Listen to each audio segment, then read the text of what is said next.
help me with that cartoon. Yes, this is a cartoon. So it has 3 frames. A caricature of the president, looking at this other caricature dressed in green, which is the MPs. And on the first frame, the gentleman says, "We are going to sign all the Adani deals," and the MPs clap. Then the next one, he says, "I order all the Adani deals to be cancelled," the MPs clap. The third one, he says, "The sky is green and always has been," and the MPs still clap.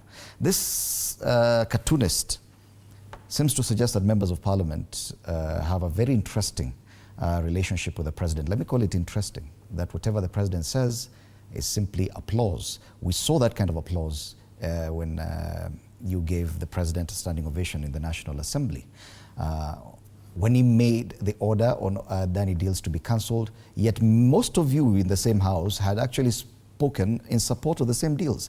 It's the same thing that happened with the finance bill, that most of you voted for the finance bill, but when the president rejected the same, members of the National Assembly clapped. Is this cartoonist wrong to suggest that members of parliament are a bit, let me call it, interesting in their relationship with the president? Jen. Fred, I don't even know where to start because you said a lot of things in one statement. But let me first tell you one thing. When the president gave his State of the Nation address, he said he's a listening president. Fred, sometimes I keep telling people, practice a bit of empathy. We said yes to the finance bill, but the country was headed to burning down. There's a point you get to and you say the country is bigger than any one of us.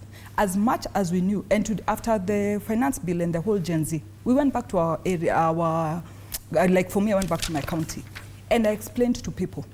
I told them, like now you are told that it is your potatoes that were going to be taxed.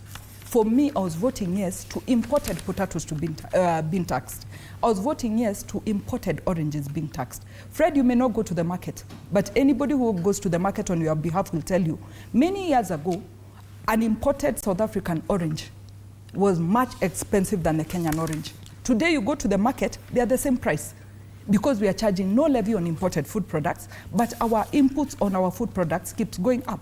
So the prices have gotten to the same level. Why should we keep encouraging our farmers to grow food, yet we know food that is coming from outside the country is still going to compete with their food? So we were saying yes to that. If it is sanitary towels get to the port of Mombasa at 38 shillings. When you go to the supermarket, the same sanitary towel is being sold at 150 shillings. The locally produced sanitary towel sells at 55 shillings in the supermarket. So the importer is making unscrupulous profits on Kenyans. So then why won't we charge the importer a levy to ensure that this unscrupulous profit is making is also getting back to the country? And number 2, we encourage the importer to come and set up his industry within the country. Those are the things that made me say yes to the finance bill. But again, I keep telling my constituents, lies arrived earlier than the truth. So for them, they believe the person who told them it is their potato being taxed. They believe the person who said Jen Kagiri is insisting that sanitary towels and diapers price has to go up. Yet today when I explain to them, that's when they get the logic of, yes, by the way, where are we buying all our sanitary towels and diapers from importers, yet we have local manufacturers. Let me tell you, Fred, I'm the chair of the 47 women reps. Every year we are spending 1 billion shillings, something that has never been done in this country. Today, if you go to your village, any grade 5 to grade 8 student has sanitary towel supply for the whole year. That is 12 packets. But what would shock you, Fred, that 1 billion, we imported sanitary towels from outside the country. I'm supplying my children in my county sanitary towels which I cannot even tell the quality. I cannot even tell where they were manufactured and how they look like. But I will confidently deliver to them. Yet I have left local manufacturers in my own country who should be doing that work.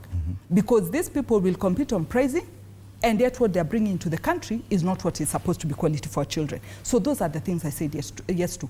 But when it came to the point where the country looked like it was going to burn, I was very fast to withdraw. And of course, as the president is always consultative, the media saw us in State House. It was a back and forth. Some of us saying, no, let's proceed. Some of us saying, no, let's hold it back. Eventually, we all agreed the country is bigger than any one of us. And that is how we withdrew. Not that the president said it's going to be withdrawn. It was a strongly consultative process that got it there. Again, we come to the Adani deals. For some of us, and maybe most of us, we are not people who will shout over the microphone. I am part of the Kenya Kwanza government. I'll take responsibility. Before I was elected, I served in government. And there's something called collective responsibility. I cannot come and attack my president and tell him what you're doing is wrong. I will look for him. I will tell him, Your Excellency, the president, PPPs are the way to go because we have no resources as a government. However, I feel this tender should have been opened to anybody. Even you, Fred, could have money to be the private partner who will put up the airport.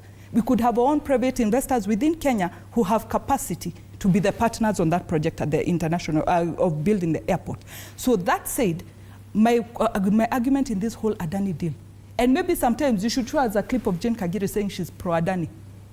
Then you come again and blanket us all and say, this is it. But I chose to silently put in my voice and say, I think this is a brilliant idea, but why don't we put it for open tendering? Let us have Qatar, let us have Emirates, let us have anybody.